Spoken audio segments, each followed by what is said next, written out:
व्यर्थ चिंता है जीवन की, व्यर्थ है मृत्यु का भय। आत्म को ना मार पाते शस्त्र अग्नि ना समय।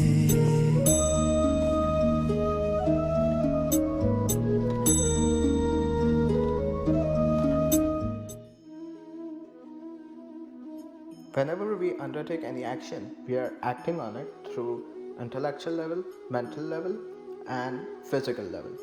Now, Krishna says that at all these three levels, we experience the pairs of opposites, and we need to be maintaining our equilibrium at all these three levels.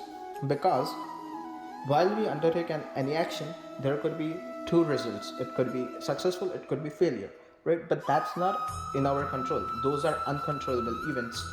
So rather than dissipating our energy, we can channelize it into our work, making our time more productive and improving the efficiency of our work. Now, once we have done that and we have maintained our equilibrium, so we are not associating with pleasure, pain, gain, loss, victory, defeat.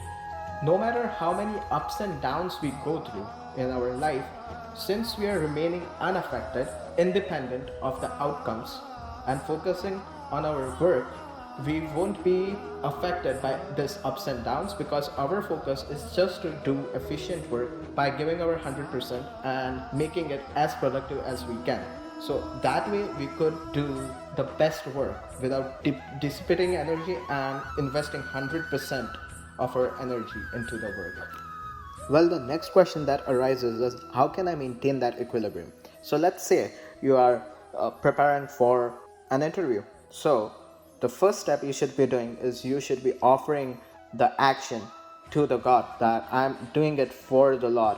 And if that doesn't make sense, you could do a little adjustment. You can say, whatever I'm preparing, learning the questions, practicing the learnings I have just read or done, the strength of doing that is given to me by the Lord. So it is the Lord that is giving me the strength to prepare for it. It's the Lord that is making me understand whatever I'm doing. So it's all because of Lord that's happening. And at the same time, you should be giving up your hope and egoism. Hope is something like, I'll pass the interview, or, oh, what if I fail the interview? I won't get a job, and then this will happen and that will happen. Or if I pass, then this will happen. I'll get money, I'll get a high post and stuff like that. So that hope is something when you're depending on to the future event. So you should not be investing in that, because again, it's wasting your energy. Similarly, you should not be investing in egoism as well, because egoism is nothing but glorifying your past experiences. So, well, I have studied so much in my college years, and then I have 5 years of experience in which I've always done good. So I have done so many good things. I am so experienced, so there's no way I can fail the interview. I'm just going to pass. Or just thinking about, oh, I've been so good. Well, that's egoism, because you're glorifying, and you should not be thinking about that, because you are wasting your energy in there as well. So once you have given up both of these things and you are thinking that God is giving me the strength, then when you pass the interview, you won't be very happy, or you won't take it on your ego that I passed, because it's the Lord who gave you the strength to pass the interview. And if you fail the interview, again, you won't be dejected by it, because it's the Lord who was giving you the strength. And this may not be the right thing for me. That's why Lord didn't make me pass the interview. So that way we are maintaining the evenness of mind. Talking about surrendering the actions to the Lord himself shows so much compassion that he says that he will take the responsibility of securing what we don't have and preserve for us what we already have, both spiritually and materially. The only condition is we need to be worshipping the Lord alone, thinking of nothing else, and ever self-controlled. Well, we talked about how we can think of God while we are working in just the last verse. Now, when we are not working, we can be absorbed in Lord by thinking about Lord, hearing about Lord, his stories, his pastimes, chanting the Lord's name, and reading about the Lord or the words of Lord. Well, we just introduced a new requirement, self control. So now we need to understand why is it important, why one needs to do it, and what exactly is self control. Oh, self control just means not acting as your mind wants, but discriminatively acting based on what's good for you. So, for example, you want to lose weight, and what's good for you is not eating too much sugary food. But your mind wants to eat the sugary food. Well, that's not good for you or your goal, right? But your mind wants it.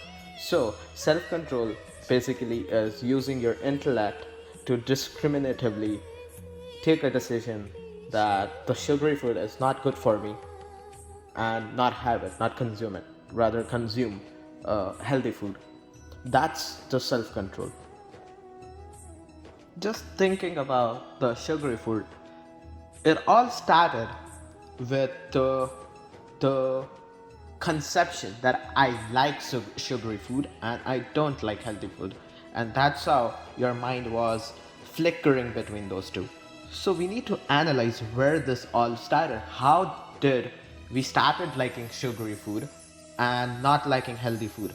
And the answer here is that it all starts with thinking. When you think about something a lot, you get attached to it, and when you're attached to it, you have a desire of doing it or pursuing it. And once your desire is not fulfilled, you get angry or you get upset.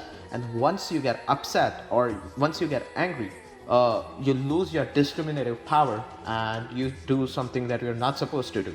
So, for example, policemen and lawyers know that killing or doing a murder is wrong, but still, out of anger, they do it. Let's understand through an example.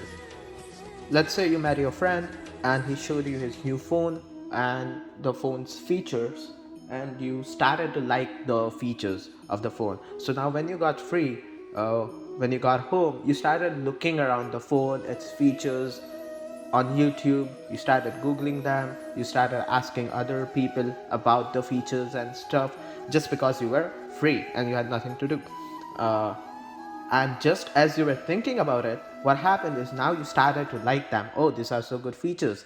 Maybe I should have them as well. You developed an attachment to the features and the phone, due to which now you'll get a desire that, well, I think I should buy that phone. And once you develop that desire, you approach the shop and you figure out that, well, they don't have the phone with them right now. Since your desire was not fulfilled, you'll get upset. And let's say your desire was strong, very strong, then it'll make you angry, and you may end up getting angry on the someone in the shop or someone who had nothing to do with it. You just were so frustrated, so angry that you just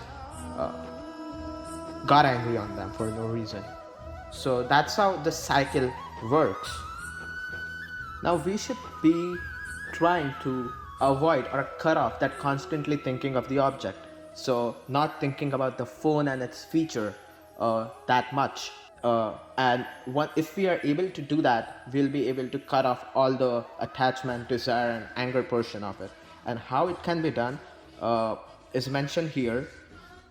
And it says we should be taking inspiration from the tortoise. Just like tortoise withdraws its limbs from all sides when he feels danger, similarly, we should not give our senses the sense objects which we don't need. So, for example, we know our friend, once our friend shows the phone and its features, we know that we don't need the phone or its features because my phone is working normally, perfectly. So it's our responsibility to not feed our senses through more information about the phone. So maybe going back and not looking the features on YouTube, not hearing about the phone more often because and its feature because we don't need it. So feeding less and less information would make us not think about it that often, thus cutting off the desire, attachment, and anger portion of it.